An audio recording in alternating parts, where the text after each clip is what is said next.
এবং এই যে ভাতের হোটেলের কথা আমরা বলি, এই ভাতের হোটেল কি এখন রিসর্ট? যে আমার বাইরে থাকতে ভালো লাগছে না, আমি গেলাম ওখানে যে রিসর্টের সময় কাটিয়ে আসলাম যাতে আমাকে কেউ ডিস্টার্ব না করে।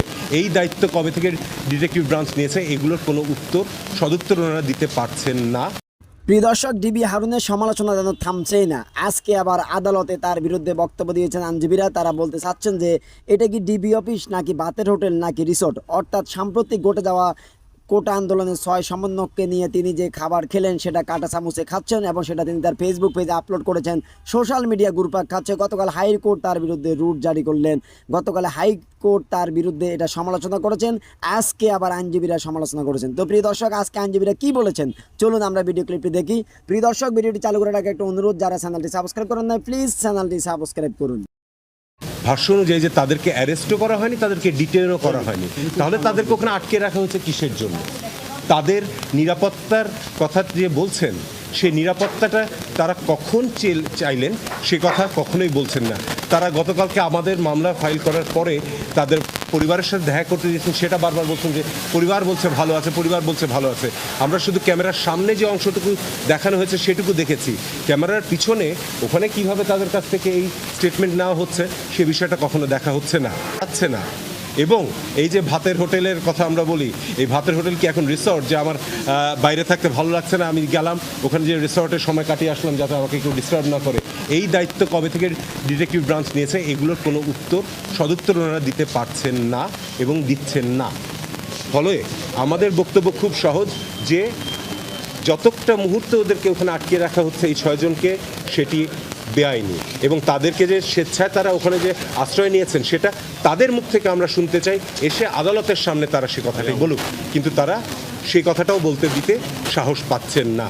এই হাইকোর্ট থেকে ডিবি অফিসের দূরত্ব খুব বেশি হলে 1.5 থেকে 2 কিলোমিটার। তাদেরকে এখানে আনতে 2 মিনিট লাগবে।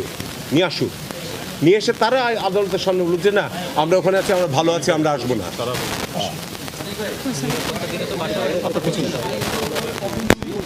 পুলিশ আইনগতভাবে কখন করতে পারে? 1 নম্বর, যদি ম্যাজিস্ট্রেটের কাছ থেকে পারমিশন নিতে হবে তাকে, যদি কোনো একটা অ্যাসেম্বলিকে ডিসপার্স করার জন্য সেটি করতে হয়। কিন্তু সেরকম কোনো আদেশ আমরা দেখতে পাইনি।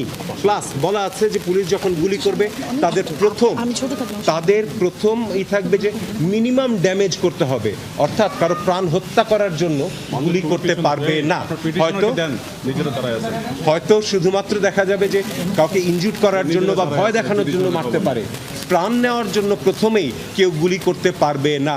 আপনারা পত্রপত্রিকায় দেখেছেন যে প্রচুর মানুষ, হাজার হাজার মানুষের দৃষ্টিশক্তি ছড়রা লেগে গেছে। ওটা কিন্তু পায়ের দিকে মারলে বা নিচের দিকে মারলে হওয়ার কথা নয়। এই সব কিছুই আমাদের আদালতও প্রশ্ন রেখেছেন, যে ওনারাও দেখছেন যে কি হচ্ছে, এবং তারা প্রশ্ন রেখেছেন রাষ্ট্রপক্ষের কাছে, কিন্তু রাষ্ট্রপক্ষ এগুলোর কোনো সদুত্তর এখন পর্যন্ত দিতে পারেননি এবং কখনো পারবেন না। তাদের দাবি হচ্ছে যে পুলিশ পিআরবি অনুযায়ী কাজ করেছে। আমরা বলেছি যদি তাই করে থাকে তাহলে কোর্ট থেকে আদেশটা দিলে কি ক্ষতি হয়ে যাচ্ছে, যে হ্যাঁ পিআরবির নিয়মটা মেনে আপনারা আপনাদের কাজটি করুন।